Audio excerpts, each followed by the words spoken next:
ان الحمد للہ والصلاة والسلام علی رسول اللہ اما بعد اعوذ باللہ السمیع العلیم من الشیطان الرجیم من ہمزہ ونفخہ ونفثہ بسم اللہ الرحمن الرحیم ان اريد الا الاصلاح ما استطعت وما توفیقی الا باللہ۔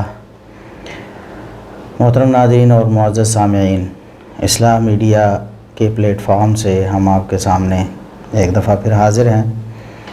ہمارے معزز مہمان فضیلت الشیخ علامہ غلام مصطفیٰ ظہیر امن پوری حفظہ اللہ تعالی ہمارے ساتھ موجود ہیں۔ تو آج ہم نے شیخ صاحب سے پوچھنا ہے کہ اہل سنت والجماعت کنہیں کہتے ہیں۔ ہمارے ہاں ہمارے معاشرے میں بہت ساری غلط فہمیاں بھی پائی جاتی ہیں اس حوالے سے، اور بہت سارے لوگ اپنے آپ کو اہل سنت کہتے بھی ہیں، جس طرح کہ ایک تو روافض کے مقابلے میں اہل سنت ہیں، اور اس میں تو بہت سارے مکاتب فکر شامل ہیں، لیکن کچھ لوگ اپنے آپ کو خصوصی طور پر اہل سنت کہتے ہیں۔ دعویٰ تو سب کا ہی، جیسا کہ اہل حدیث بھی کہتے ہیں کہ اصل میں اہل سنت ہم ہیں، ہمارے دیوبندی بھائی بھی کہتے ہیں کہ اہل سنت حنفی دیوبندی، تو اسی طرح ہمارے بریلوی بھائی اہل سنت حنفی بریلوی، اس طرح مساجد پہ لکھا ہوتا ہے۔ تو یہ اہل سنت کی اصطلاح کیا ہے، اور اہل سنت ہونے کے لیے کیا شرائط چاہیے، اہل سنت کون لوگ ہوتے ہیں، ائمہ دین کیا کہتے ہیں اہل سنت کے بارے میں، اس حوالے سے آپ کچھ گفتگو فرمائیے۔ الحمدللہ رب العالمین والعاقبۃ للمتقین والصلاۃ والسلام علی رسولہ الامین۔ اہل سنہ والجماعہ یہ اہل حق کا نام ہے۔ ان کے بہت سارے نام ہیں، جن میں سے ایک نام اہل الحدیث بھی ہے، اہل الحدیث والآثار بھی ہے وغیرہ۔ ان کے مقابلے میں ایک گروہ پیدا ہوا تھا جسے اہل الرائے کہا جاتا تھا، محدثین اسے اہل الرائے کہتے تھے۔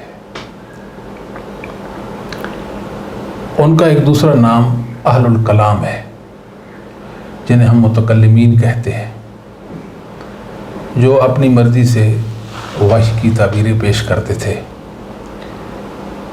ان کو متکلمین کہا جاتا تھا۔ اہل سنہ، اہل کا معنی تو والے، صاحب، اور سنہ کا معنی اسلامی عقائد ہے۔ یہ خاص ایک لفظ ہے، ایک اصطلاح ہے، السنہ عقائد اسلامیہ، یعنی توحید، رسالت وغیرہ جو عقائد ہیں وہ۔ محدثین ائمہ دین نے اس موضوع پہ قلم بھی اٹھایا اور سنہ کے نام سے کتابیں بھی لکھی، جن میں امام ابن ابی عاصم ہے رحمہ اللہ، ان کی السنہ ہے، امام طبرانی رحمہ اللہ تعالیٰ کی السنہ، امام ابو داود رحمہ اللہ تعالیٰ کی السنہ ہے جو ان کی سنن میں مندرج ہے۔ جی صحیح۔ اسی طرح امام محمد بن نصر المروزی رحمہ اللہ تعالیٰ کی السنہ وغیرہ۔ ائمہ دین نے امام احمد ابن حنبل کے بیٹے ہیں عبداللہ ابن حنبل، عبداللہ ابن احمد بن حنبل، ان کی السنہ ہے۔ ان تمام کتابوں میں اہل سنہ کے عقائد ذکر کیے گئے ہیں کہ وہ اللہ رب العالمین کی صفات کے بارے میں، اسماء حسنہ کے بارے میں، اللہ کی توحید کے بارے میں، آخرت کے بارے میں، صحابہ کے بارے میں وغیرہ، ان کے عقائد تھے، ان کتابوں میں مندرج ہیں۔ اور محدثین نظام نے ویسے بھی الگ سے بھی اسلامی عقائد جو ہیں وہ درج کیے ہیں، جمع کیے ہیں۔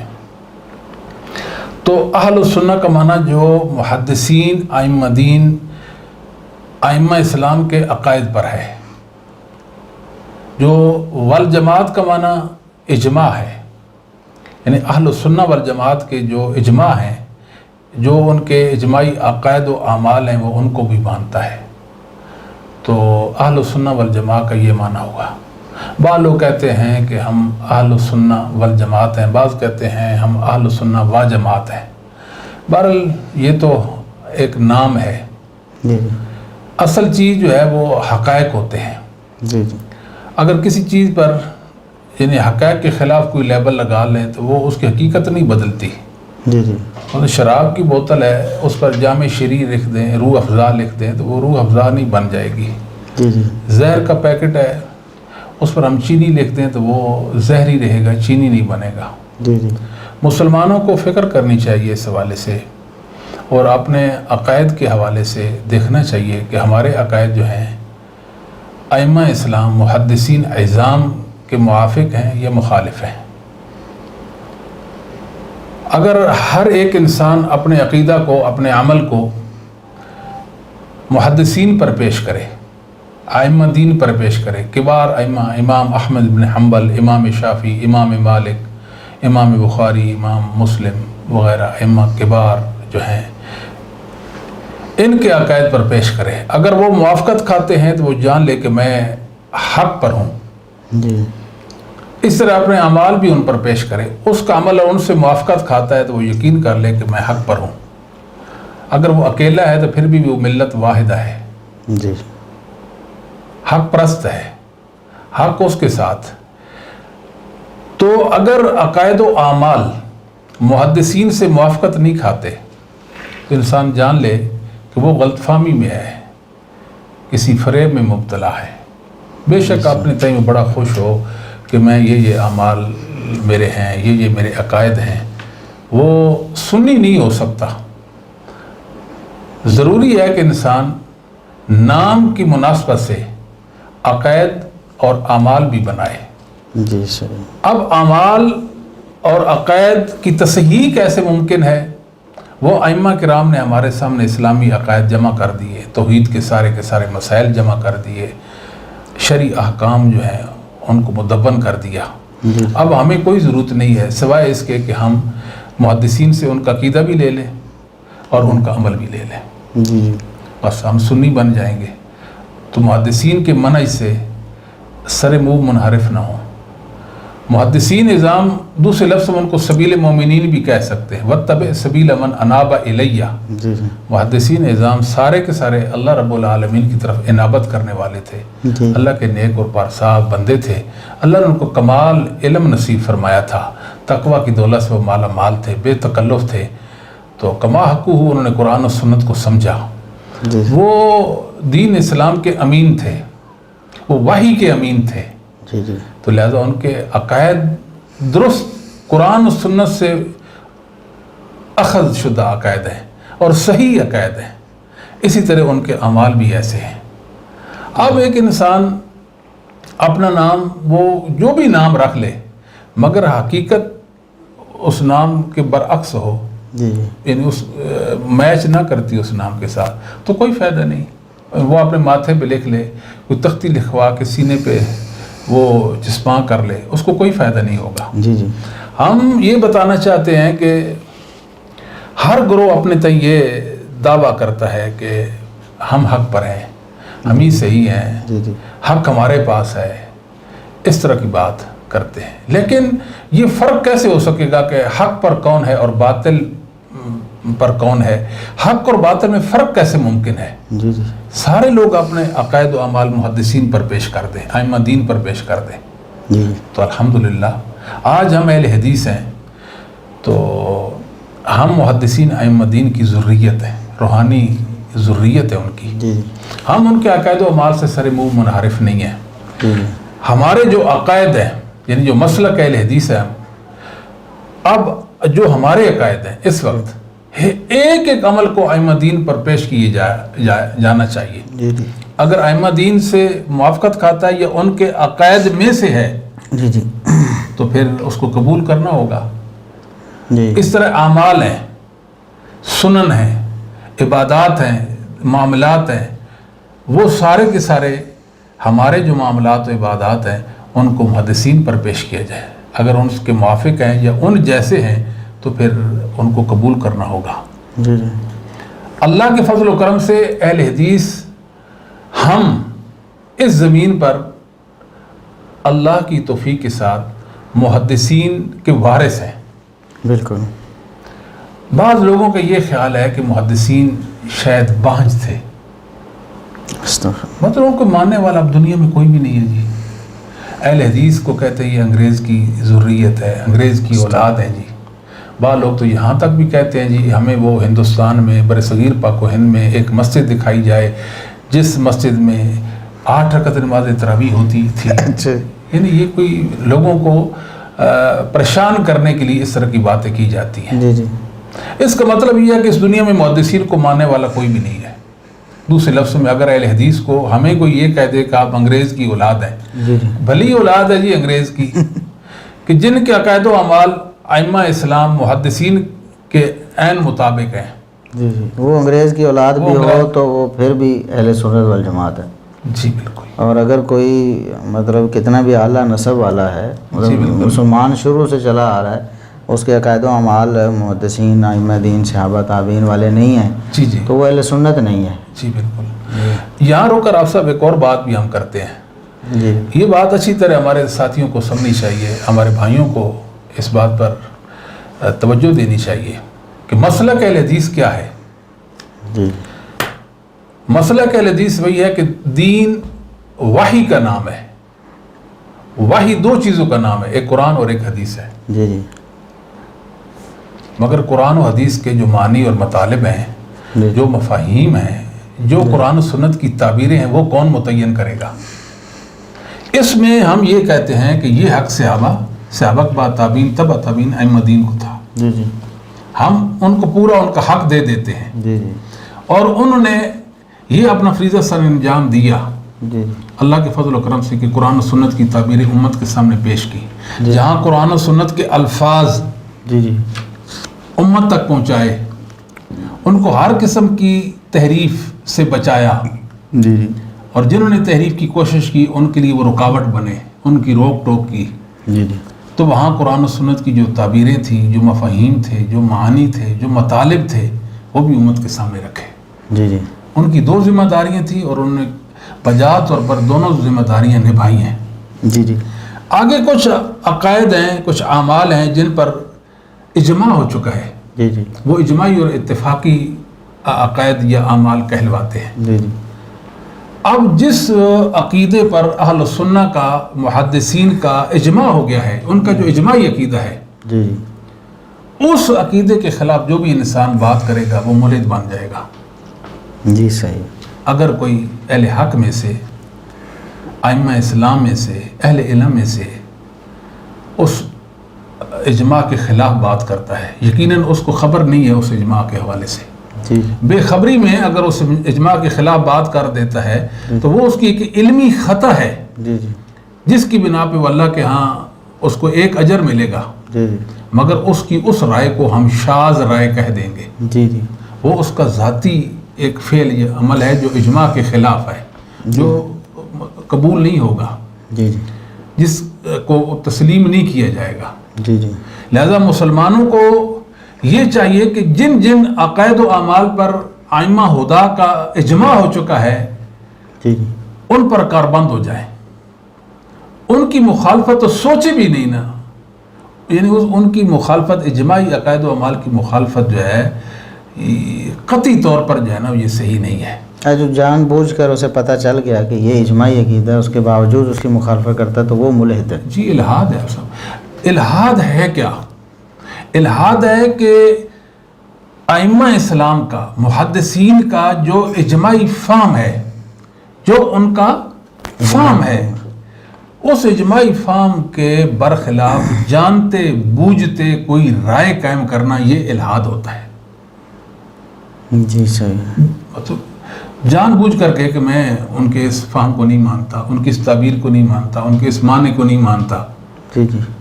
وہ لغت کا سہارا لیتا ہے. اس کو کوئی یہ پوچھے کہ ائمہ دین لغت سے ناواقف تھے, سوچنے کی بات ہے نا. اگر وہ عربی قواعد و ضوابط کا سہارا لے جی جی, تو کیا ائمہ دین قواعد و ضوابط نہیں جانتے تھے؟ بالکل جانتے تھے. اگر وہ کسی اور اصول اور ضابطے کی بات کرے تو کیا وہ اصول اور ضابطہ محدثین کے مد نظر یا ان کے علم میں نہیں تھا؟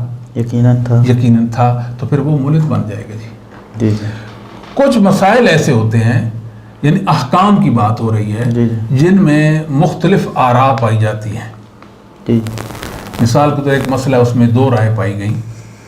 محدثین جو ہیں, یعنی صحابہ میں 2 رائے پائی گئیں, صحابہ کے بعد تابعین ہیں ان میں دو رائے پائی جا سکتی ہیں یا ان کے بعد والے لوگوں میں۔ اب ہم نے یہاں کیا کرنا ہے؟ مسلک اہل حدیث یہ ہے کہ ان دو آراء میں سے ایک رائے کو قرآن و سنت کے دلائل کے ساتھ ترجیح دیں۔ جی صحیح، قرآن و سنت کے دلائل کے ساتھ ترجیح دیں۔ بھئی قرآن و سنت کے جو قوی دلائل ہیں وہ کس کی حمایت میں ہیں؟ جی جی اس رائے میں ہے تو اس کو ترجیح دے دیں گے، دوسری کو مرجوع قرار دے کر اس کو چھوڑ دیں گے۔ جی مگر کوئی تیسری رائے قائم کرنے کے وہ مجاز نہیں ہے۔ یہ ہمارا صبر ہے، جی یہ اللہ کے فضل و کرم، یہ ہمارا ضبط ہے کہ ہم نے اپنے آپ کو اللہ کے فضل و کرم سے محدثین کے منہج کا پابند رکھا، جی جی محدثین سے ایک قدم بھی آگے نہیں بڑھے، ان کے منہج سے سر منہ ہم منحرف نہیں ہیں۔ جی جی یعنی اگر انہوں نے دو رائے قائم کی محدثین نے یا صحابہ نے تو ہم نے تیسری رائے قائم نہیں کی۔ یہ ہے اصل مسلک اہل حدیث۔ اگر تین رائے ہیں تو تینوں میں سے ایک کو ترجیح ہوگی دلائل کی بنیاد پر، تو دو جو ہوں گے ان کو چھوڑا جائے گا، مگر چوتھی رائے قائم نہیں کی جائے گی۔ اگر چار آراء پائی جاتی ہیں تو پانچویں رائے قائم ہم کرنے کے مجاز نہیں ہے۔ ان چاروں میں سے ایک کو دلائل کی روشنی میں ترجیح ہوگی، باقی سب مرجوع ہو جائیں گی کہ یہ راجح ہے، یہ درست ہے، یہ اقرب الی الحق ہے، یہی صحیح ہے، باقی مرجوع ہے۔ اللہ کے فضل و کرم سے ہم نے محدثین میں جو مسائل اتفاقی تھے وہ بھی لیے، جو اختلافی مسائل تھے وہ بھی ہم نے محدثین کے منہج پر چلتے ہوئے دونوں میں سے ایک، یہ تینوں میں سے ایک، یہ چاروں میں سے ایک کو قرآن و سنت کے دلائل کے ساتھ راجح لے کر سمجھ کر لے لیا، مگر ہم نے دوسری، تیسری، چوتھی، پانچویں رائے جاری کرنے کی ہمت اور جسارت نہیں کی۔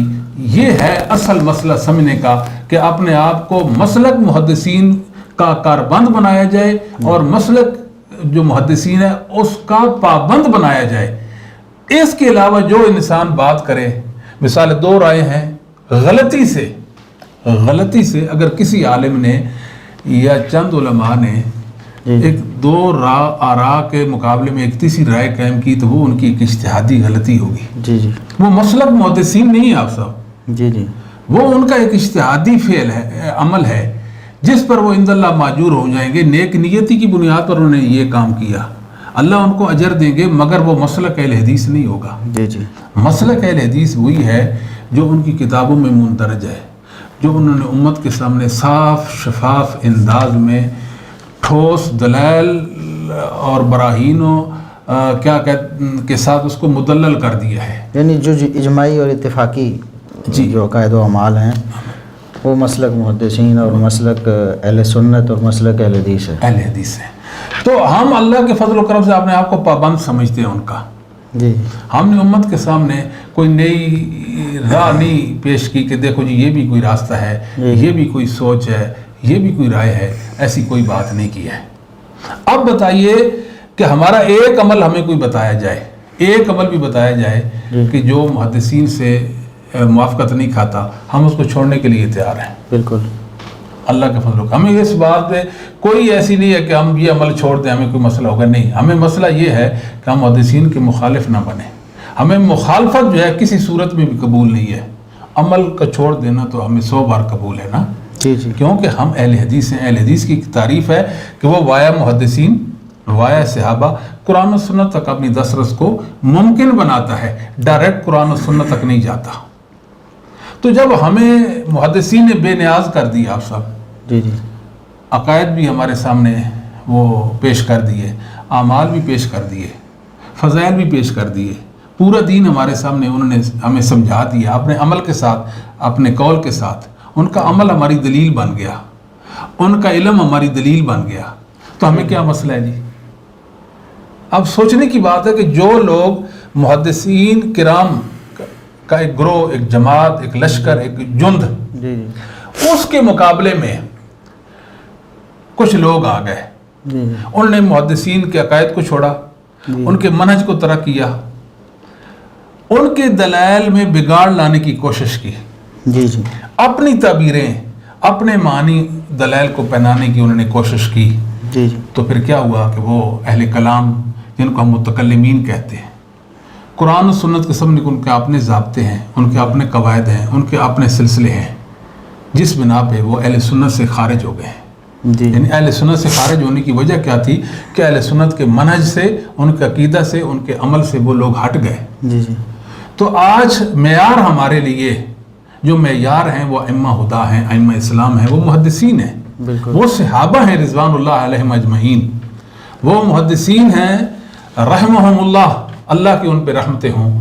تو میں سمجھتا ہوں کہ وہ تو ہمارے محسنین ہیں، اور اللہ رب العالمین کے وہ خاص بندے تھے جنہوں نے دین کی حفاظت کی.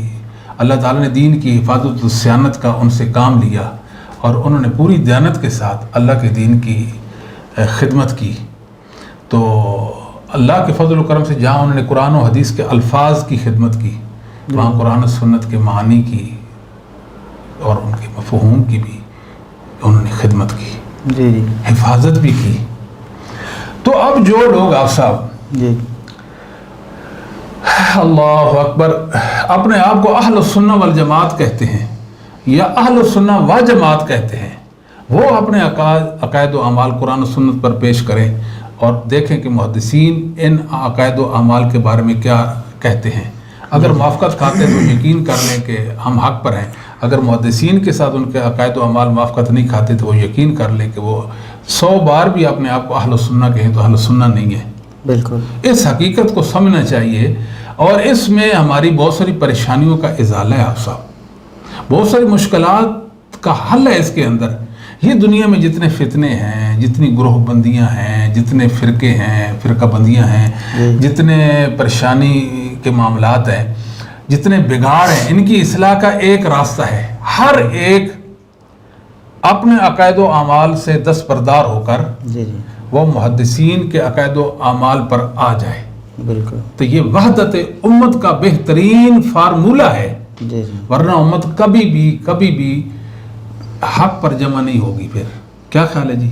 جی جی یعنی اس میں کئی خرابیاں ہیں نا جی، کہ میں اپنی ایک تعبیر پیش کرتا ہوں، آپ اپنی کرتے ہیں، اور آپ اپنی کرتے ہیں، کوئی اور مطلب اپنی کرتا ہے. اس کا نتیجہ کیا نکلے گا؟ جتنی اتنی باتیں ہوں گی نا. جی جی ہم عقائد، صحیح عقائد جو اسلامی ہیں، اللہ کی توحید کے جو مسائل ہیں، تو ان پر ہم متفق نہیں ہوں گے تو پھر ہمارے لیے پریشانیاں ہی ہیں. تو آپ صاحب عرض کرنے کا مقصد یہ ہے کہ ایک دعوت فکر ہے ہم اپنے بھائیوں کو دینا چاہتے ہیں کہ ہم آپ کی خیر خواہی چاہتے ہیں. جی درد دل کے ساتھ آپ کو یہ نصیحت کرتے ہیں، علماء کو بھی اور عوام کو بھی، عوام الناس کو، اپنے بھائیوں کو، کہ آپ اپنے عقائد و اعمال کو ان کا جائزہ لیں. اگر محدثین کے موافق ہیں تو آپ یقین کر لیں کہ آپ حق پر ہیں. آنکھیں بند کر کے آپ کہہ سکتے ہیں کہ میں حق پر ہوں. اگر وہ عقائد ان سے موافقت نہیں کھاتے، وہ اعمال ان سے موافقت نہیں کھاتے، تو انسان حق پہ نہیں رہ سکتا. لیکن محدثین نے امت میں بڑے احسانات کیے ہیں، ان کے احسانات بھلا دیے ہم نے. ہم احسان فراموش لوگ ہیں. لیکن محدثین کا ایک علم تھا ہمارے سامنے، جی جی اس علم کے مقابلے میں ہم نے ایک لفظ، ایک نظریہ قائم کیا جسے تقلید کہتے ہیں. جی تقلید کی تعبیر بھی ہم نہیں سمجھ سکے اور امت کو صحیح سمجھا بھی نہیں سکے. بس اس لفظ پہ مر رہے ہیں. تقلید ضروری ہے، تقلید ضروری ہے، اس کے بغیر کوئی چارہ نہیں ہے. اچھا، پھر حیران ہوتے ہیں کہ تقلید کیا چیز ہے؟ کسی کی بات کو بغیر دلیل کے مان لینا، یہ تقلید. یہ کہاں تقلید ہے جی؟ آپ سب، یہ تقلید نہیں ہے. تقلید وہ ہے کہ جو حافظ ابن قیم رحمۃ اللہ نے اعلام الموقعین کے اندر اس کے لیے ایک بڑی شرح و بسط کے ساتھ لکھا ہے، اور اس کی تعریف یہ کی ہے، قبول قول ینافی الکتاب والسنہ. یعنی حافظ ابن قیم کی جو تعریف ہے اس کا لب لباب یہ ہے. حافظ عبد المنان نور پوری رحمہ اللہ یہ بیان کیا کرتے تھے، قبول قول ینافی الکتاب والسنہ. زبردست. یعنی ایک طرف اللہ اور اس کے رسول کا حکم ہے، ایک طرف وحی ہے، ایک طرف قرآن و حدیث ہے. ان کے مقابلے میں ایک امتی کی بات کو دین کا درجہ دے دینا، جی جی اور امتی کی بات پر وحی کو ٹھکرا دینا، یہ تقلید ہے. یہاں شاید ایک رک کر تھوڑا سا اس چیز کا بھی جائزہ لیتے ہیں. بعض لوگ یہ کہتے ہیں، بلکہ برملا اس بات کا اظہار کرتے ہیں کہ ایک طرف آپ تقلید کا رد کرتے ہیں جس طرح ہم ابھی کر رہے ہیں، جی جی، دوسری طرف آپ کہتے ہیں کہ محدثین کی بات مانو، آنکھیں بند کر کے مانو. جی جی تو دراصل یہ ایک خلط مبحث ہے جس کو مطلب غور نہیں کیا جاتا کہ ہم جس بات کی دعوت دے رہے ہوتے ہیں، جس کو آنکھیں بند کر کے لینے کا کہہ رہے ہیں، وہ ہے اجماعی عقائد و اعمال جو ہیں، اور اس میں ہم کہہ رہے ہیں کہ اگر 4 قول ہیں، 2 ہیں تو 2 میں سے ہی ایک لینا ہے دلائل کتاب و سنت کی وجہ سے، دوسرے کو چھوڑنا ہے، 3 ہیں تو ایک کو لینا ہے اور 2 کو چھوڑ دینا ہے. یہ تقلید تو نہ ہوئی نا جی، اصل پیروی تو وحی کی ہے. بالکل. تو تقلید کی تعریف یہ جو ہے نا، قبول قول ینافی الکتاب و سنت، اس پر اگر ہم پرکھیں تو یہ بالکل یہ شبہ رفع ہو جاتا ہے کہ ائمہ محدثین یا سلف صالحین، صحابہ تابعین اور ائمہ دین کے جو ان کی آراء ہیں یا ان کے مفاہیم ہیں یا جو ان کی تعبیریں ہیں کتاب و سنت کی، جو ان کا علم ہے اس کو من وعن قبول کرنا یہ تقلید نہیں ہے. بالکل. کیونکہ محدثین کبھی بھی ایسا نہیں ہوا کہ کتاب و سنت کے خلاف کسی معاملے پر جمع ہو گئے ہوں. جی بالکل. اور یہ تو قیامت تک بھی ممکن نہیں ہے. مثلا ایک عیسائی مجھے کہتا ہے کہ آپ نماز پڑھا کر، مثال دیتے ہیں، اور وہ مجھے نہ قرآن پڑھ کے سناتا ہے نہ حدیث پڑھ کے سناتا ہے، میں اس کی بات مان کر نماز پڑھنا شروع کر دیتا ہوں، اس کو مقلد تو نہیں بن جاؤں گا نا آپ. اس کے پیچھے دلائل ہیں. ایک عالم واعظ کرتا ہے، ٹھیک ہے جی، انسانوں کو نصیحت کرتا ہے، وہ اس کی نصیحت کو قبول کر لیتے ہیں، دلیل نہیں پیش کرتا، وہ اس کے مقلد تو نہیں بن گئے نا. اصل تقلید جو ہے آپ سب اس امت میں بہت بڑا بگاڑ رہا ہے. اور یہ تقلید جو ہے نا جی، جب سے انسان ہے تب سے یہ ہے آپ صاحب، یعنی تھوڑے عرصے بعد نوح علیہ السلام کے دور سے یہ شروع ہو گئی تھی. امت میں جتنا بھی شرک آیا وہ تقلید کی وجہ سے آیا جی. تقلید نے انسان کو کافر بنایا. پیغمبر کہتے تھے میں اللہ کا رسول ہوں، میں اللہ کا نبی ہوں، مجھ پر اللہ کی وحی آئی ہے. تو لوگ کہتے ہیں کہ ہمارے آباء و اجداد غلط ہیں، آباء و اجداد کی تقلید کرتی. وجدنا علیہ آبانا، ہم نے اپنے آباء و اجداد کو ایسے ہی کرتے پایا ہے.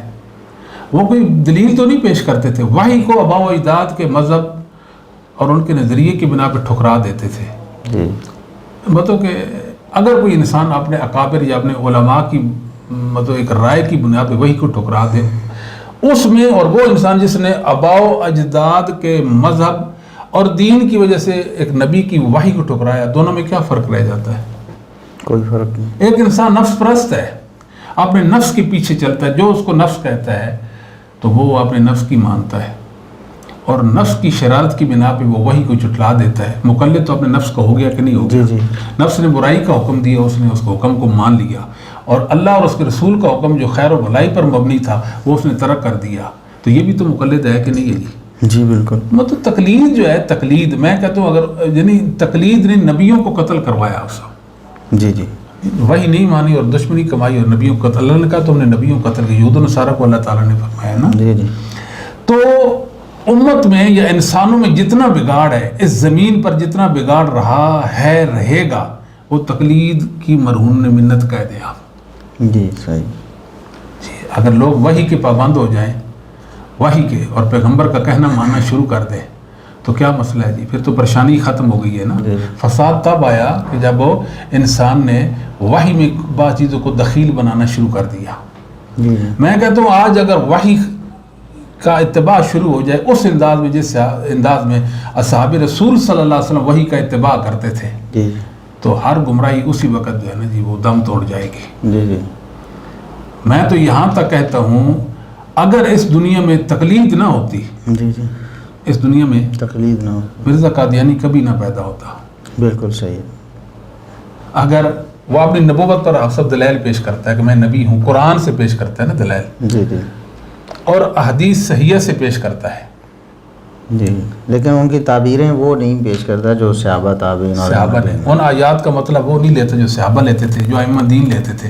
اگر اس کو کوئی صحابہ کا ذکر کرتا، ائمہ دین کا حوالہ پیش کرتا کہ ائمہ دین جو ہے وہ تو یہ نہیں مانا لیتے، وہ کہتے تم ان کی مقلد ہو. یعنی تانا کیا دیتا تھا کہ آپ چھوڑیں ان کو، آپ میرے پاس آئیں، میں آپ کو قرآن و سنت کی تعبیریں پیش کرتا ہوں. میں کہتا ہوں آج اگر دنیا سے تقلید کا کلا کما ہو جائے، انکار حدیث کا باب ہمیشہ سے بند ہو جائے گا. وہ اپنے نفس کی تقلید کر رہا ہے نا، جو وحی کا وہ معنی لیتا ہے جو اس کے دل میں آتا ہے، جس وحی کو چاہتا ہے مان لیتا ہے، جس وحی کو چاہتا ہے وہ چھوڑ دیتا ہے، جس کو چاہتا ہے مان دے اس کا انکار کر دیتا ہے. اگر وہ صحابہ اور محدثین کے منہج پہ آ جائے تو ساری کی ساری وحی کو وہ قبول کرے گا، اس معنی میں کرے گا، اور جو اللہ اور اس کے رسول کی مراد ہے جی جی اس کو وہ پا لے گا. تو جب اللہ اور اس کے رسول کی مراد کو پا لے گا پھر فوز و فلاح اس کا مقدر ٹھہرے گا. اصل تو مسئلہ اللہ اور اس کے رسول کی مراد کو پانا. محدثین صحابہ اللہ اور اس کے رسول کی مرادوں کو جانتے تھے. ہم ہیں زہر پرست, الفاظ کو لیتے ہیں. جب سے ہم نے الفاظ کو لینا شروع کی ہیلوں کا دروازہ کھل گیا اور انسان جب بدعمالیوں کی طرف جانا شروع ہو گیا.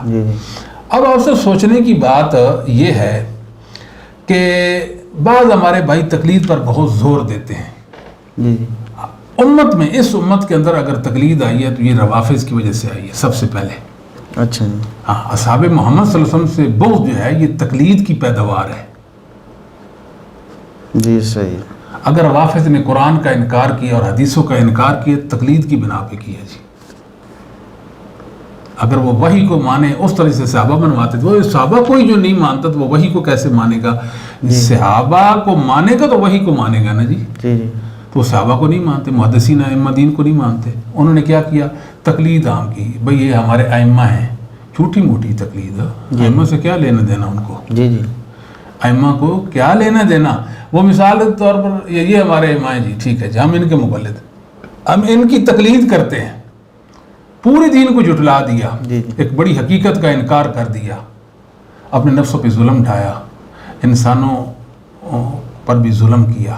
یہ تقلید کا ایک نتیجہ نکلا ہے. تو ہمارے بعض بھائی جو مقلدین اپنے آپ کو کہلواتے ہیں, ہم کہتے ہیں کہ ہم مقلد ہیں جی. بھائی مطلب ہم تقلید کرتے ہیں. ان کو تقلید کی حقیقت میں معنی نہیں سمجھ آیا. بس ایک مدرسے نے, اہل مدرسے نے ان کو بتایا کہ یہ تقلید ہوتی ہے, یہ ہمارے علماء نے کتابوں میں لکھ دی ہے. بس اسی پر وہ جم گئے بیچارے. انہوں نے غور و فکر ہی نہیں کیا. ان کی عقل سوچ پہ تالے لگا دیے گئے جی. ٹھیک ہے جی, یعنی حقائق کو سمجھنے سے ہمیشہ قاصر رہے. ان کو پتہ نہیں تقلید کیا ہوتی ہے جی جی. کہتے ہیں ہم مقلد ہوتے. اس بات پہ وہ نازاں ہیں, فخر کر رہے ہیں. کوئی کہاں سے لی ہے؟ آج وہ تقلید کے ثبوت پر آیات پیش کرتے ہیں. فَاسْأَلُوا أَهْلَ الذِّكْرِ إِن كُنتُمْ لَا تَعْلَمُونَ. کسی بھی علم والے سے پوچھو اس کیا ایسے تقلید کا معنی ثابت ہوتا ہے؟ تقلید شخصی جو وہ کرتے ہیں, شخصی جو کرتے ہیں, شخصی نہ بھی کریں, آپ 10-12 بندوں کی کر لیں, اپنے نفسوں کی کر لیں, باو اجداد کی کر لیں, اپنے اکابر کی بھی کر لیں. فَاسْأَلُوا أَهْلَ الذِّكْرِ إِن كُنتُمْ لَا تَعْلَمُونَ. قرآن تو صحابہ بھی پڑھتے تھے جی جی, اور سمجھا ہے, اور کما حقہ قرآن کریم کو سمجھا ہے صحابہ نے. صحابہ کے طالب علم تھے, ان سے علم حاصل کرنے والے, دین سیکھنے والے تابعین تھے. انہوں نے قرآن پڑھا, سمجھا اور سمجھایا. تبع تابعین, ائمہ دین, ہر دور ہر صدی کے اہل علم نے قرآن کریم کو سمجھا اور اس پر عمل کیا جی جی. یعنی 1000 سال تک جی جی, 1000 سال تک کسی انسان نے فَاسْأَلُوا أَهْلَ الذِّكْرِ إِن كُنتُمْ لَا تَعْلَمُونَ سے تقلید کا ثبوت نہیں دیا. اور شاہ حیرانی کی بات تو یہ ہے کہ یہ جو اہل سنت جنہیں کہتے ہیں جی, مطلب ائمہ دین, صحابہ تابعین, تبع تابعین اور ائمہ دین, اور جنہوں نے السنہ کے نام سے کتابیں لکھی ہیں جس میں انہوں نے اجماعی اور اتفاقی عقائد و اعمال ذکر کیے ہیں, تو کسی نے تقلید کو ذکر نہیں کیا کہ یہ بھی کوئی کرنے کی چیز ہے. یہ بھی سنت رد کیا ہے. ابن عبد البر رحمۃ اللہ علیہ نے رد کیا, امام بہقی نے رد کیا ہے, اور ائمہ نے رد کیا. امام بخاری نے کتاب الاعتصام نہیں, وہ الاعتصام بالکتاب والسنہ کے نام سے کتاب بھی لکھی ہے. قرآن و سنت کو پکڑنا ہے جی جی. یہ دعوت تھی نا محدثین کی. انہوں نے یہ نہیں کہا کہ بھائی کوئی تقلید بھی چیز ہوتی ہے. اور پھر مزے والی بات یہ ہے کہ امام شافعی رحمۃ اللہ علیہ نے اپنی تقلید سے روکا ہے. امام احمد ابن حنبل سے بات سند صحیح ثابت ہے, انہوں نے کہا میری تقلید نہیں کرنی, بھائی میری تقلید نہیں کرنی, مطلب بغیر دلیل کے یا جو میری غلطی ہے اس کی پیروی نہیں کرنی.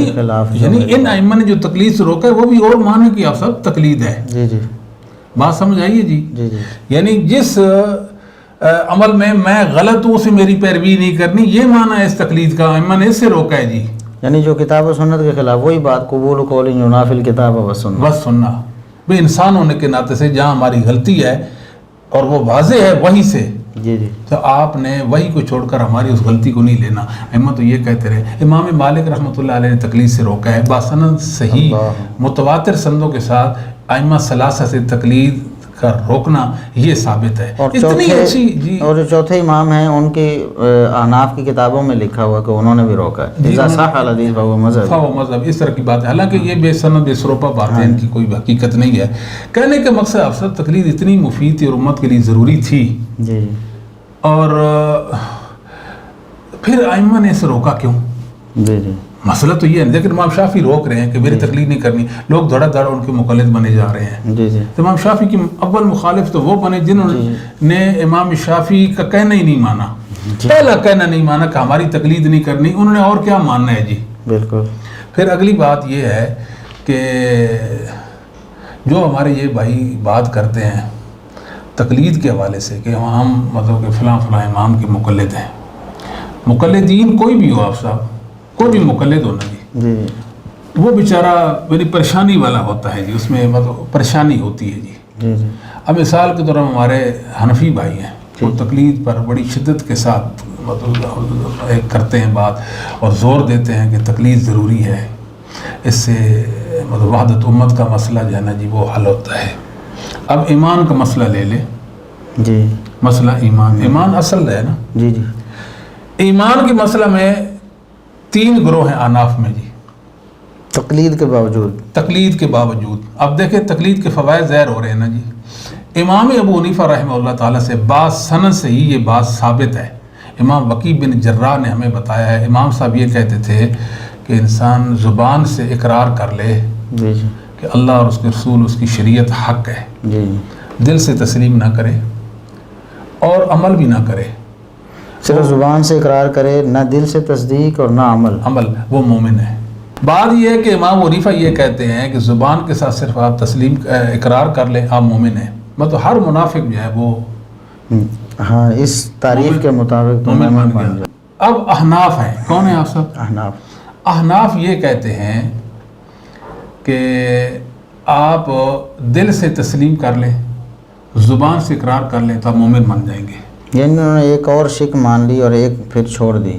امام صاحب کہتے ہیں صرف زبان جی سے اقرار کر لیں آپ مومن ہیں. ان کے ماننے والے مقلدین جن کو ہم حنفی کہتے ہیں یا احناف کہتے ہیں، وہ کہتے ہیں کہ دل کے ساتھ تسلیم کر لیں، زبان سے اقرار کر لیں تو آپ مومن ہیں. اس میں ہمارے بریلوی اور دیوبندی بھائی دونوں شامل ہیں؟ جی نہیں، ہمارے دیوبندی اور بریلوی بھائی کہتے ہیں صرف دل سے تسلیم کر لیں، زبان سے بھی اقرار نہ کرے، عمل بھی نہ کرے، آپ مومن ہیں. اچھا جی تو یہ احناف کیا بلا ہیں جی جن کا یہ موقف ہے؟ اصل جو احناف ہیں، جو امام حنیفہ رحمہ اللہ کے پیروکار، ان کی مطلب باتیں لے کر آگے، ان کی طرف منسوب باتوں کو لے کر آگے چلانے والے جو تھے نا وہ تھے. یہ دارالعلوم دیوبند سے لے کر پھر آج تک یہ جو دیوبندی بھائی ہیں یہ حنفی نہیں ہیں. جی صحیح. مطلب نام رکھنے سے کیا ہوتا ہے، حقائق اصل میں ہوتے ہیں نا جی. یعنی یہ فی الحقیقت امام ابو حنیفہ رحمۃ اللہ علیہ کی تقلید بھی نہیں کر رہے. جی نہیں، آپ سب یہ تو ہم مسئلہ بتاتے ہیں آگے جا کر. جی اب ایمان کے مسئلہ میں 3 گروہ ہیں. امام صاحب کا ایمان کی تعریف اور ان کے مقلدین احناف کی تعریف اور امام صاحب کے مقلدین دیوبندی اور بریلویہ جو ہیں ان کی تعریف. اور اب ایک مسئلہ ایمان کا ہے، اس میں یہ مجتمع نہیں ہو سکے، اکٹھے نہیں ہو سکے، وحدت نہیں ہے، تو امت کو کیسے جمع کریں گے جی؟ بالکل صحیح. یہ تقلید کے نقصانات ہیں محدثین نظام. آپ 2 محدثین کا اختلاف بتائیں. اور اہل حدیث کو دیکھ لیں جی، مطلب یہ محدثین کو ماننے والے ہیں، تقلید نہیں کرتے، اس کے باوجود بھی عقیدے میں کسی ایک مسئلے میں بھی. آپ محدثین ائمہ دین کی کتابیں دیکھیں، ان کے عقائد کی کتابیں پڑھیں، وہ کہتے ہیں الایمان یزید و ینقص. جی جی ٹھیک ہے جی. زبان کے ساتھ اقرار کرنا، دل سے تسلیم کرنا اور اعضاء و جوارح سے عمل کرنے کا نام ایمان ہے. ہم اس تعریف سے سر منہ منعرف نہیں ہیں، ہمارا بھی یہی ایمان، یہی تعریف مانتے ہیں اور یہی ایمان ہم گردانتے ہیں. اس کے علاوہ ایمان کی کوئی صورت معتبر ہمارے نزدیک ہے ہی نہیں. جی جی اللہ کے فضل و کرم سے. محدثین یہ کہتے ہیں کہ اعمال ایمان کا جز ہیں.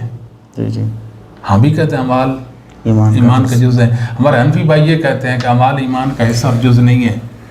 اب یہاں ایک اور بات ہے، المحند المفند کے اندر لکھا ہوا ہے کہ ہم عقیدے میں ابو الحسن الاشعری، ان کا نام تھا علی بن اسماعیل.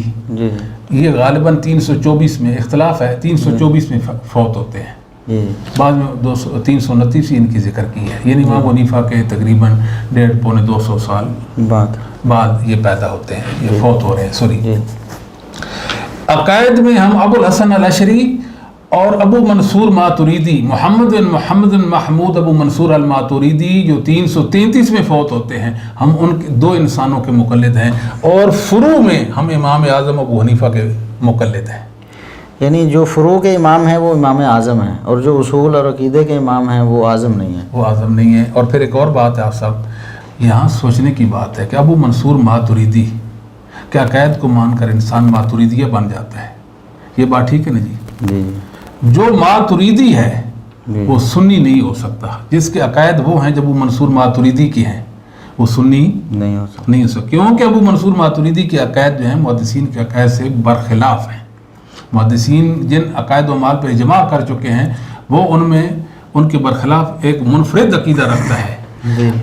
اور آگے بات ہے ابو الحسن اشری رحمۃ اللہ علیہ کی. جی.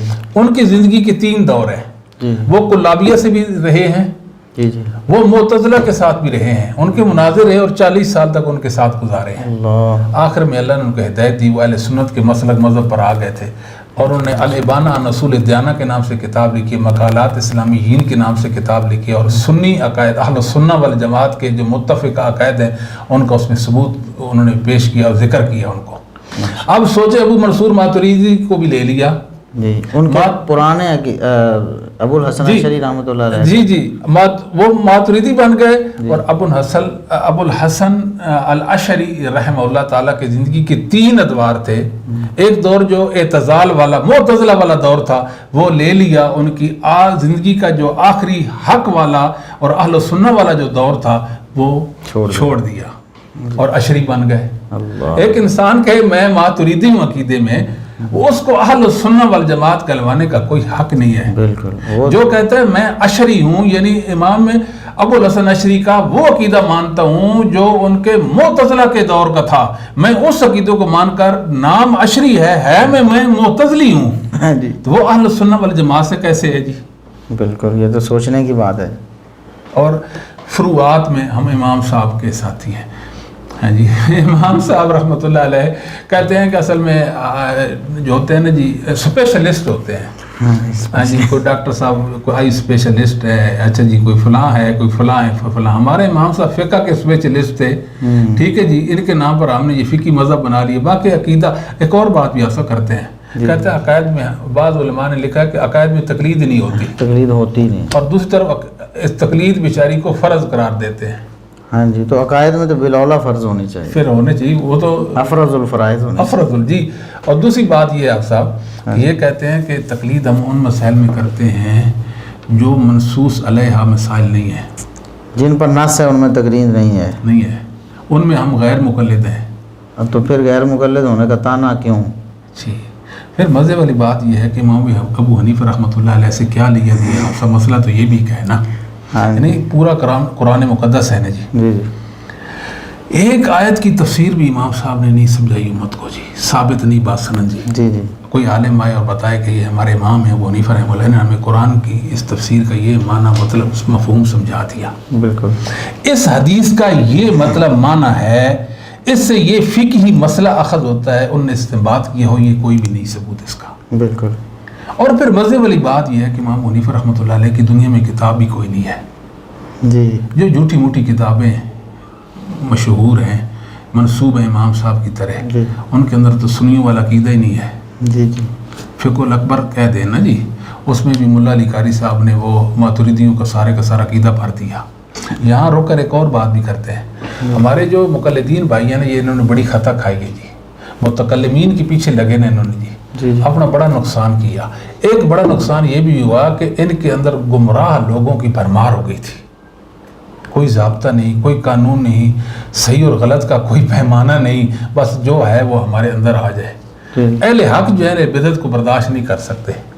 جی. کوئی معتزلی ہو، کوئی ماتریدی ہو، کوئی جہمیہ ہو، کوئی مفوضہ ہو، کوئی رافضی ہو، ہمارے اندر گھس جائے، ہم اس کو قبول کرتے ہیں آپ صاحب؟ کبھی بھی نہیں، ہم کبھی بھی نہیں. آج تلک اہل حدیث کے اندر کوئی گمراہ شخص نہیں چھپ سکا جی. جس نے کوشش کی اہل حدیث نے اٹھا کے باہر پھینک. ہر دور میں ایسے جی، ہر دور میں، ہمارے ائمہ کے دور میں بھی ایسا رہا ہے. ادھر کیا تھا، بڑے بڑے معتزلی، بڑے بڑے علامے فہامے ان کے اندر گھس گئے، ان کا ادب آڑے آیا اور لوگوں نے ان کی تعظیم کی، انہوں نے منمانیاں کی، اور لوگ ان کی بات بھی ماننا شروع کر دیا حنفیت کے نام پر. انہوں نے تباہی مچا دی جی. آپ ابو بکر جساس کو لے لیں، معتزلی ہے پکا جی، مطلب کہ عذاب قبر کو جو انسان نہیں مانتا، مثال دے رہا ہوں، کہتا ہے نبی پاک صلی اللہ علیہ وسلم پر جادو نہیں ہوا، حدیثوں کو جھوٹا قرار دے. یہ ابو بکر الجساس، جی بالکل اس طرح کی باتیں انہوں نے کی ہیں. جی روایت باری تعالیٰ کے حوالے سے ان کے اندر خرابی معتزلہ کے اندر. یہ زمخشری جو ہیں، زمخشری یہ کون تھے؟ معتزلی تھے نا جی. بلاغت اور جی زبردست قسم کے حنفی تھے. اور زمخشری صاحب جو ہے اتنے بڑے علامہ، میں نے پہلے تو میں ان کو جانتا ہی نہیں تھا، تو پھر وہ میرے ایک اشتہا ہے کہ ان کو پڑھنا چاہیے. جی جی جب میں نے زمخشری صاحب کو پڑھا جی کہ میں ان کے علم کو مان گیا. صاحب اللہ اللہ اللہ ٹھٹھے مارتا ہوا سمندر علم کا، لیکن معتزلی ہے جی پکا قسم کا. اس نے پورے قرآن کو بلاغت کی طاقت کے ساتھ معتزلی بنا دیا. پورے قرآن مقدس کو بلاغت کی طاقت سے، یعنی اس کی تفسیر معتزلہ کے انداز سے کر دی، اور جو پڑھے تاکہ معتزلی ہو جائے. جی تو ان لوگوں نے، بہت سارے ایسے لوگ تھے جو معتزلہ تھے. یہاں ایک اور بات بھی بتاتے ہیں کہ یہ جو لوگ ہوتے ہیں نا، جو اہل سنت سے ہٹے ہوئے لوگ ہوتے ہیں، ان میں ایک خاص قسم کا اشتراک بھی پایا جاتا ہے. اچھا مثال ہر رافضی جو ہے نا وہ معتزلی ہے، ہر معتزلی وہ رافضی بھی ہے، ہر جہمی جو ہے وہ اشری بھی ہے، ہر اشری ہے وہ جہمی بھی ہے. یعنی ہر ایک، یعنی جہمیہ اصل میں تو یہ جہم بن جو صفوان تھا یہ اس کی روحانی اولاد چلی آتی ہے. ٹھیک ہے جی. اب وہ المحند المفند میں یہ بات لکھتی کہ ہم عقیدے میں ابو الحسن الاشعری ابو منصور ماتریدی کے مقلد ہیں، اور فروع میں ہم امام اعظم ابو حنیفہ کے مقلد ہیں. تو کہاں گئی سنیت پھر؟ یہ اگر سنیت ہے تو بھائی ہم تو اس سنیت کو سلام کہتے ہیں. ہمارے بھائیوں کو اس پہ غور کرنا چاہیے، وہ خطا پر ہے. ید اللہ علی الجماع، محدثین کا مسلک حق ہے. اس نیلی فام چھت کے نیچے زمین کے سینے پر محدثین سے بڑھ کر حق والا کوئی نہیں ہے جی. ان کے عقائد و اعمال پر مسلمانوں کو جمع ہو جانا چاہیے، ان کا کاربند ہو جانا چاہیے، اور ان کو دل و جان سے قبول کر لینا چاہیے. تو اب آپ سب کیا ہوا کہ امام ابو حنیفہ رحمۃ اللہ کا عقیدہ کیوں نہیں لیا؟ آخر امام صاحب کا عقائد تو تھے ہی نا. کچھ تو تھے ہی، جو بھی تھے وہ کیا تھے یہ نہیں بیان کرتے نا. پھر دوسری بات ایک اور بھی ہے کہ 150 امام صاحب کی وفات ہوئی.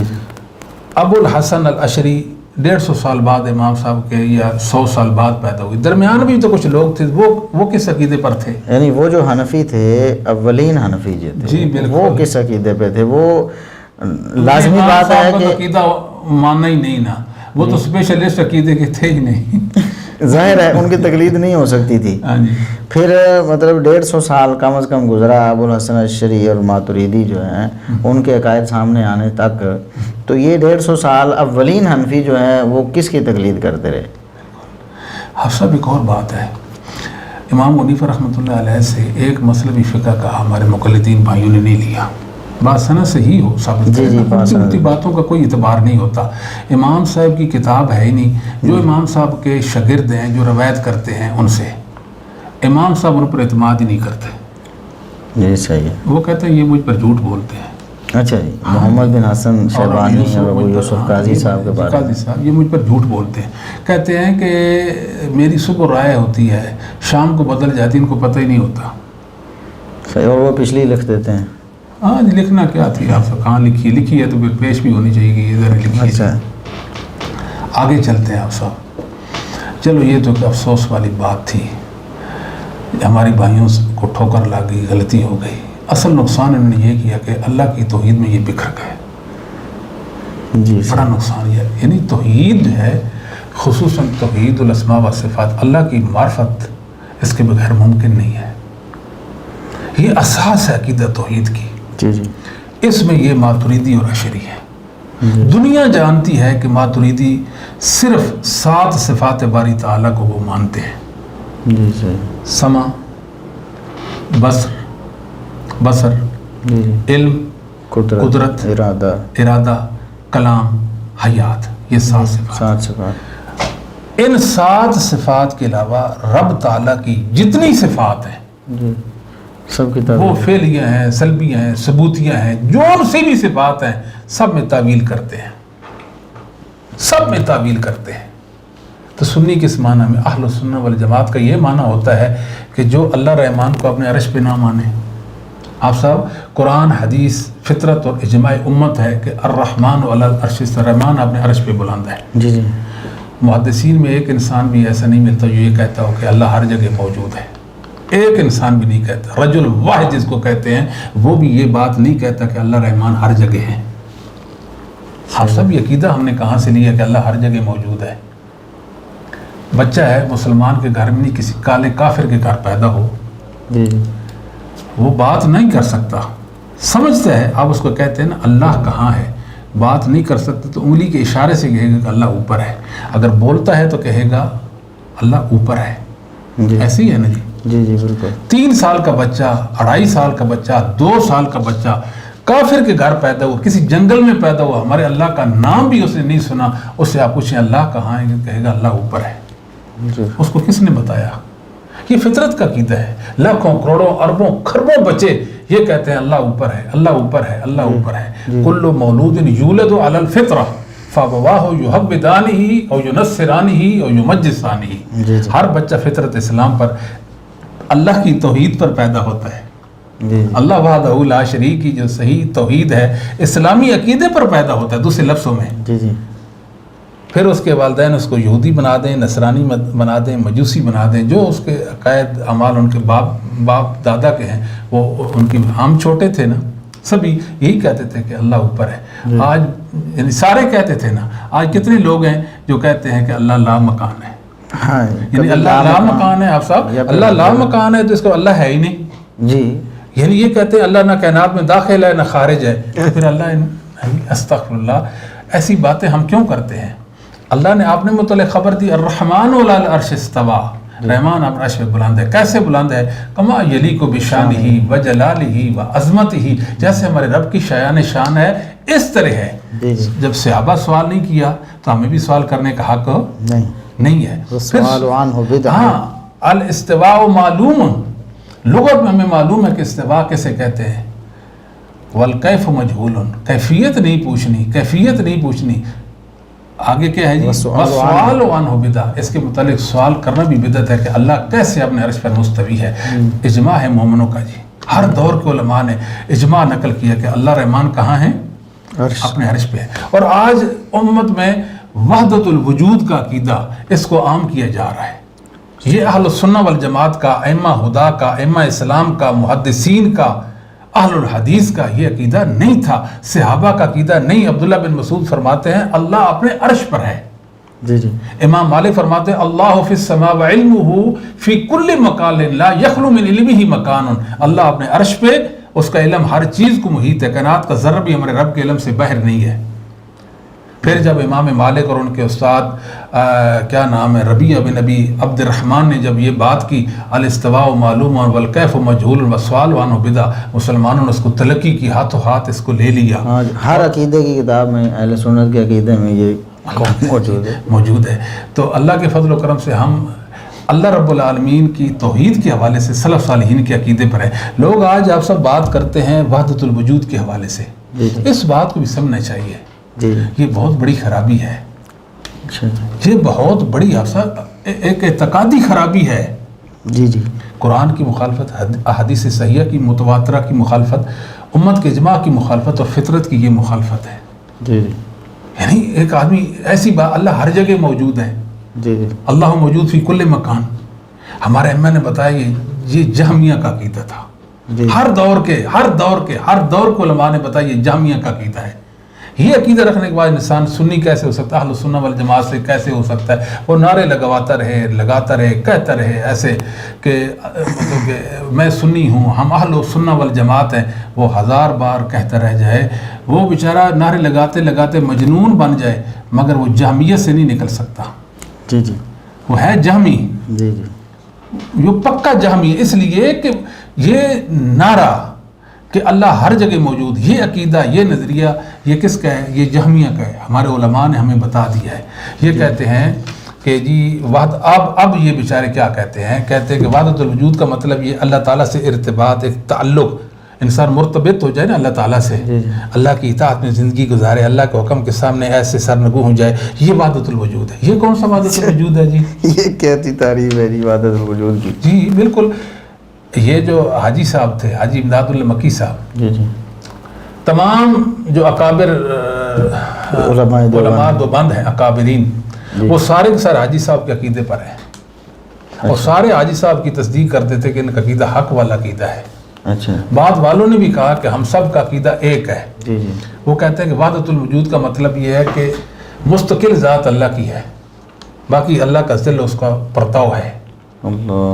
اللہ تعالیٰ ہر چیز اللہ تعالیٰ کی مظہر، اس کی ذات کی مظہر ہے ہر چیز، یعنی اللہ نے اپنا اظہار کیسے کیا؟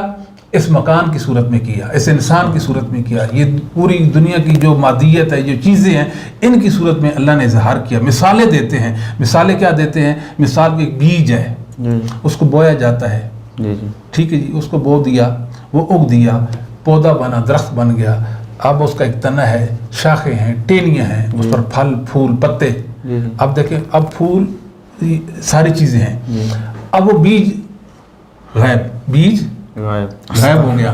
بیج زہر کیسے ہوا؟ درخت کی صورت میں بیج زہر ہوا۔ استغفر اللہ۔ اللہ رب العالمین نے اپنا اظہار کیسے کیا؟ اللہ زہر ہوا تو بندے کی شکل میں، فلاں چیز غائب ہو گیا، خود غائب ہو گیا، اور اظہار اللہ نے ایسے کر دیا۔ یہ وحدت الوجود کا، بلکہ میں تو کہتا ہوں کہ ہمارے بندی بھائی جتنے ہیں آپ سب معاف کرنا، ہم بڑے ادب و احترام کے ساتھ، جو کہ اللہ کی ذات کا معاملہ ہے تو اس لیے ہم بات کرتے ہیں۔ یہ نہیں ہے کہ تنقید برائے تنقید ہے، تنقید برائے اصلاح ہے۔ ہمارے بھائیوں کو فکر کرنی چاہیے اپنے رب کی توحید کے حوالے سے۔ دیکھیں جس اللہ کے لیے ہم جیتے ہیں، جس کی اطاعت فرمانبرداری، جس کے دین کو ہم مانتے ہیں، جس کی ہم عبادت کرتے ہیں، جس سے ہم امید رکھتے ہیں، اس کی پہچان بھی تو ہمیں ہونی چاہیے کہ نہیں؟ اس کی معرفت بھی ہونی چاہیے کہ نہیں؟ معرفت ہمیں کون کرائے گا؟ ہمیں صحابہ کروائیں گے، جی جی، کیونکہ صحابہ نے رسول کریم صلی اللہ علیہ وسلم اللہ رب العالمین کی معرفت حاصل کی تھی نا، اس انداز میں ہم نے لے لی ہے نا جی۔ آگے صحابہ تابعین ائمہ دین نے جس طرح کروائی تھی۔ اب آپ سب وہ جو قرآن کریم میں ہے، فی البقعۃ المبارکۃ من الشجرہ،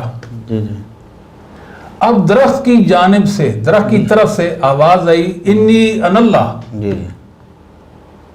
انی ان اللہ، کہ میں اللہ ہوں۔ تمام دیوبندی علماء یہ کہتے ہیں درخت پر غلبہ ہو گیا تھا۔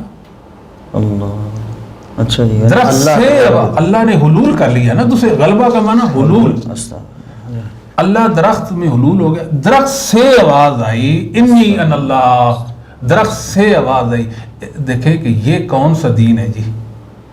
قرآن کی کتنی بڑی تعریف اور عقیدہ اسلامی کی کتنی بڑی خرابی ہے یہ جی۔ یہ کہتے ہیں کہ ہم حلول کو نہیں، حلول کیوں نہیں مانتے؟ پھر اس پر ایک اور دلیل قائم کی ہے، کس حوالے سے؟ یہ حسین بن منصور الحلاج کے حوالے سے۔ اچھا، اس کے بارے میں یہ کہ وہ کہتے تھے ان الحق، گمراہ تھا نا، صوفی تھا، کہتے تھا ان الحق۔ بالاتفاق علماء نے اس کو کفر پر مہر ثبت کی اور پھر اس کو قتل کر دیا گیا اسی جرم میں، وہ حلولی تھا۔ وہ کہتے ہیں حق کی خاطر سولی چڑھ گیا، سولی چڑھ گیا حق کی۔ اب یہ کہتے ہیں کہ دیکھیں اگر درخت پر غلبہ ہو، وہاں سے انی ان اللہ کی آواز آئے تو کیا حرج؟ کوئی مسئلہ نہیں۔ تو حسین بن منصور الحلاج میں بھی غلبہ ہو گیا تھا اور اس سے آواز آئی ان الحق، یعنی اللہ اس میں حلول کر گئے اور اللہ بولا ان الحق۔ پھر ایک اور بات بھی آپ سب کہتے ہیں، یہ قرآن کریم ہے نا، معتزلہ وہ یہ کہتے ہیں، یا ہمارے حنفی بھائی جو ان کے کبار علماء تھے نا، وہ یہ کہتے تھے کہ یہ قرآن اللہ تعالیٰ کا کلام حقیقی نہیں ہے۔ یہ جو الفاظ قرآن کریم کے، ان کو اللہ نے تلفظ نہیں کیا، صوت و حروف کے ساتھ اللہ نے قرآن کو تلفظ نہیں کیا، یہ کہتے تھے۔ اللہ، اس پر لمبی لمبی باتیں ہوئی، آپ سب لمبی لمبی باتیں ہوئی اس پر۔ وہ کہتے تھے کہ یہ الفاظ جبرائیل کے ہیں، یہ نبی کریم صلی اللہ علیہ وسلم کے ہیں۔ استغفر اللہ۔ اور دوسری طرف کہتے ہیں درختوں سے آواز، درخت سے آواز انی ان اللہ، حسین بن منصور حلاج سے ان الحق کی آوازیں آتی رہ گئی۔ پھر تو جو مرضی کوئی بندہ دعویٰ کرے کہ میرے اندر نعوذ باللہ اللہ ہے اور میں جو فرما رہا ہوں وہ اللہ ہی فرما رہا ہے، تو پھر یہ مطلب حسین بن منصور الحلاج میں اگر غلبہ ہو گیا تو کسی اور میں بھی تو ہو سکتا ہے، تو اللہ ہی نعوذ باللہ اللہ تبارک و تعالیٰ کسی کے اندر غلبہ کر کے بولتا ہے تو پھر وہ جو بولے گا وہ تو حق ہی ہوگا نا جی۔ منصور بن حسین بن منصور حلاج نے جو کچھ بھی بولا پھر وہ نعوذ باللہ وہ تو دین اور شریعت ہوا نا، محمد صلی اللہ علیہ وسلم کی پیروی کہاں سے ہو گئی؟ اور نبی کریم صلی اللہ علیہ وسلم نے ایسا دعویٰ کبھی نہیں کیا، صحابہ کرام نے، تابعین نے، ائمہ دین نے کبھی نہیں کیا۔ اللہ دیکھیں آپ صاحب، ہر دور کے علماء نے جب ان گمراہ صوفیوں نے بات کی تھی نا، ظالموں نے، متکلمین نے، جی جی کہ درخت سے آواز آئی انی ان اللہ، درخت سے آواز آئی، انہوں نے کہا کہ یہ جہمیہ کا عقیدہ ہے، یہ جہمیہ ہیں، یہ جہمیہ ہیں، یہ جہمیہ، حتیٰ کہ ابن ابل از حنفی رحمۃ اللہ نے شرح عقیدہ طحاویہ کے اندر کہا یہ جہمیہ کہتے ہیں۔ اصل اس سے بھی پہلے امام ابو الحسن الاشعری بھی کہتے ہیں کہ جہمیہ یہ کہتے ہیں درخت کے اندر سے آواز آئی۔ اللہ اکبر۔ اب یہ ان بھائیوں کو سوچنا چاہیے کہ اپنے آپ کو اہل سنت والجماعت کہتے ہیں، اور اہل سنت والجماعت کے ائمہ تو اسے جہمیہ کا عقیدہ کہہ رہے ہیں کہ یہ جہمیہ کا عقیدہ، اور یہ اس پر ڈٹے ہوئے ہیں، کہتے ہیں نہیں ایسے ہی ہے۔ جی بالکل ایسے ہے صاحب۔ پھر کتنی خرابیاں ہیں، یعنی یہ عقیدہ جو ہے وحدت الوجود والا، بہت زیادہ اس میں خرابی ہے، بڑی نصوص کی مخالفت ہے اور بہت بڑی پریشانی ہے۔ ہم یہ کہتے ہیں کہ فطرت کو لے لیں، امت کے اجماع کو لے لیں، اس میں ہمارے لیے عافیت ہے۔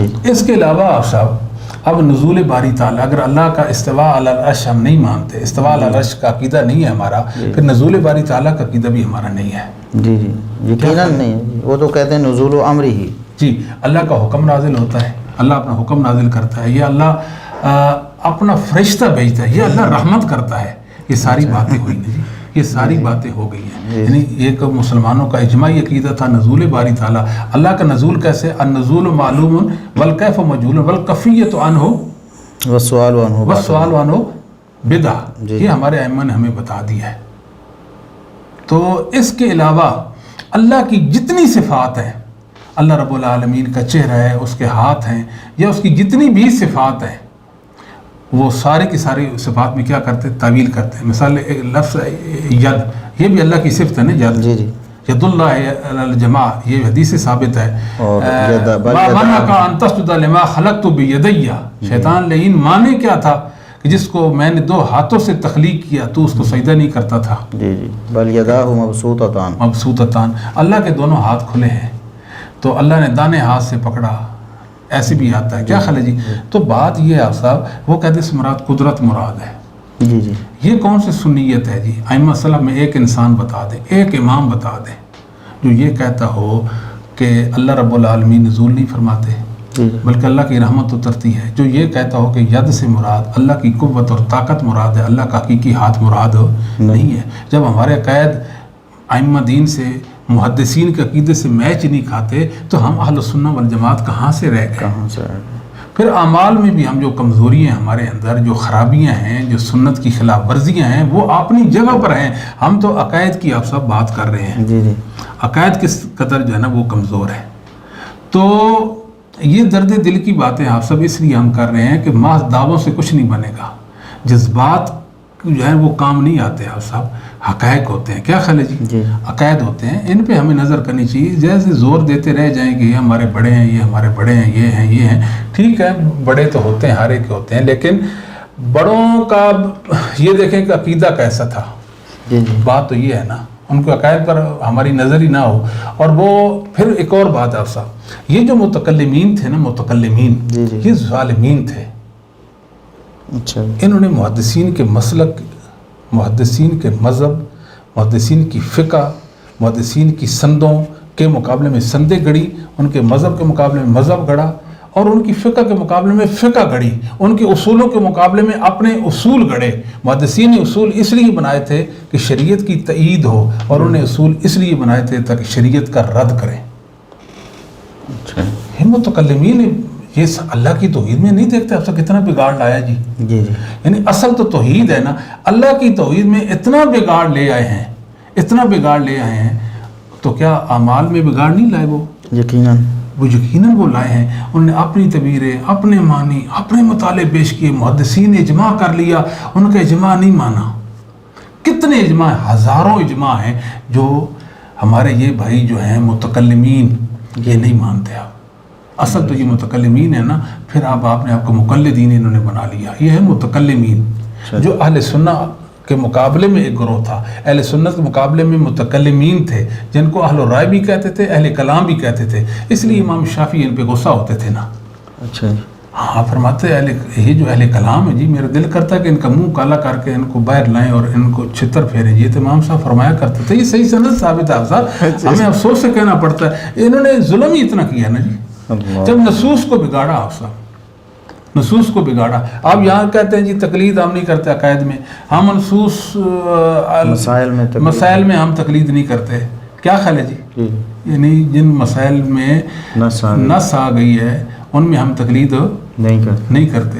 تو پھر کس یعنی یہ سے ایک مطلب کہ بنایا ہوا خول چڑھایا ہوا ہے کہ جی ہم تقلید کرتے ہیں اور یہ اہل حدیث ہیں, یہ غیر مقلد ہیں, انگریز کی اولاد ہیں, یہ تقلید نہیں کرتے ہیں. میرے بھائیوں, آپ جو بھی مرضی ہمیں کہہ دیں, ہم سے پوچھیں تو صحیح نا کہ آپ کا عقیدہ کیا ہے, آپ کا عمل کیا ہے, ہم آپ کو بتائیں گے. اس کو آپ ائمہ پر پیش کریں, جو مخالف ہے اس کو ہمیں بتائیں, ہم چھوڑ دیں گے. اگر موافق ہے آپ ہی لے لیں, ہم نے تو پہلے لیا ہوا ہے اللہ کے فضل کرم سے. جی صحیح. تو اس لیے ہمارے بھائی جو ہیں مادابوں کی حد تک بات کرتے ہیں. ہم اہل السنہ والجماعت ہیں. اہل السنہ والجماعت کا اعلانہ بہت آسان ہے, مگر اس کے ساتھ نفاق کرنا اس نام کے ساتھ جی بہت مشکل ہے, اور اس پر پورا اترنا یہ بہت مشکل ہے. یہ تو اختلاف ہے, اللہ اس کا فیصلہ کر دیں گے روز قیامت کہ حق پہ کون تھا اور باطل پہ کون تھا, صحیح کیا تھا اور غلط کیا تھا. آج ہمارے ساتھ وحی ہے, ہمارے پاس اللہ کا دین ہے, سچا دین ہے, تو ہمیں چاہیے کہ ہم اللہ کے دین کی پیروی کریں اس طرز پہ, اس طریقے, اس منہج پہ جس طرح صحابہ, تابعین, تبع تابعین, ائمہ دین جو ہے نا وہ کرتے تھے. تو ہم ہر طرح کی پریشانیوں سے بچ سکتے ہیں. تو وہ یہ چند گزارشات تھیں, باتیں تھیں. شاید ہمارے بھائیوں کو اگر کسی ایک بھائی کو بھی بات ہماری سمجھ آ جاتی ہے تو یہ ہماری بہت بڑی کامیابی ہے. تو کسی کی توہین, اہانت قطعاً اللہ اس بات پہ شاہد ہے کہ نہیں ہے جی. آپ یقین کر لیں, ہم نے آپ کا کیا بگاڑنا ہے اور کیا بگاڑ سکتے ہیں. ہماری آپ سے کیا دشمنی ہے؟ نہیں, کوئی دشمنی نہیں. اختلاف ہے بھائی, وہ ایک نظریے اور عقیدے کا اختلاف ہے. تو ہم چاہتے ہیں کہ معاملہ آپ پر کلیئر اور صاف کر دیں. یہ نہ کہنا کہ ہمیں کوئی بتانے والا نہیں تھا, غلط فہمی میں نہیں رہنا ہوگا. ہماری یہ کوشش ہے اللہ کے فضل و کرم سے, جو جیے دلیل پر جیے, جو مرے دلیل سن کر مرے, بس یہ ہماری. باقی منوا ہم نہیں سکتے, کسی کو قائل نہیں کر سکتے, نہ تو ہمارا کام ہے نہ ہمارے بس میں ہے کہ ہم کسی کو قائل کر سکیں. لیکن صحیح اور حق بات اچھے انداز میں آپ تک پہنچانا بھی تو ہماری دینی اور اخلاقی ذمہ داری ہے. ہم نے وہ ذمہ داری پوری کر دی ہے, آپ کو نصیحت بھی کر دی ہے. اللہ تعالیٰ اس نصیحت کو مؤثر بنا دے کہ آپ کے دلوں تک اتر جائے, ہمارے لیے اور آپ کے لیے دنیا آخرت کی خیر و بلائی کا ذریعہ بن جائے. اقول قولی ھذا استغفر لی ولکم وسائر المؤمنین والمؤمنات والمسلمین والمسلمات. انشاءاللہ پھر آپ سے ملاقات ہوتی رہے گی. پہلے انقطاع تھا, اصل میں حافظ صاحب اللہ تعالیٰ ان کو جزائے خیر دے, ایک گمراہ شخص جو ہے, ایک نیم رافضی, بل اب تو رافضی ہو گیا وہ, اس کی سرکوبی میں لگے ہوئے تھے. تاحال وہی کوشش جاری ہے اللہ کی توفیق کے ساتھ, اور جب تک اس وجود میں طاقت ہے, ہمت ہے, اللہ کے فضل و کرم سے اللہ کی توفیق کے ساتھ یہ لگے رہیں گے. تو ایک سلسلے کا تسلسل تھا, ایک رب تھا. کتنے تقریباً پروگرام ریکارڈ ہو گیا آپ صاحب؟ یہ جو کمپلیٹ لیکچرز ہیں وہ 40 کے قریب, اور ویسے جو ہمارے کلپس ہیں وہ 300 کے قریب ہو گئے. 300 کے قریب. 250. یہ ایک بڑی کوشش تھی اور مربوط اور منظم کوشش تھی.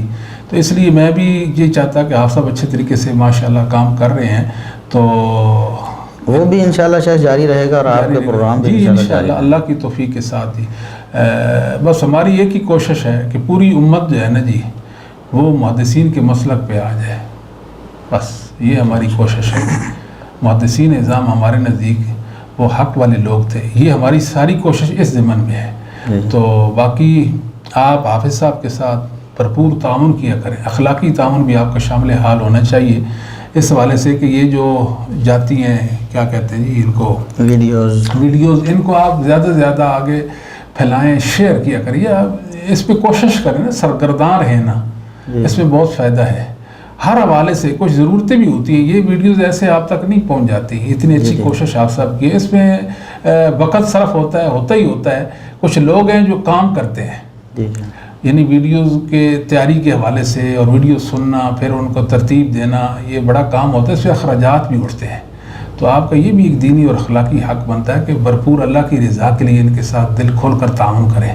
لوگ ویسے بڑے بڑے سلسلوں میں خرچ کرتے رہتے ہیں, کرنا بھی چاہیے, مگر دین کے سلسلوں کو نظر انداز نہیں کرنا چاہیے. نظر کرنی چاہیے کہ اچھے طریقے سے, بہتر طریقے سے دین کا کون ساتھی جو ہے وہ کام کر رہا ہے, آپ اس کے ساتھی بن جائیں. آپ کا حصہ پڑ جائے گا, دنیا میں بھی فائدہ ہوگا آخرت میں بھی انشاءاللہ فائدہ ہوگا۔ اللہ ہم سب کا حامی و ناصر ہو۔ السلام علیکم ورحمۃ اللہ وبرکاتہ۔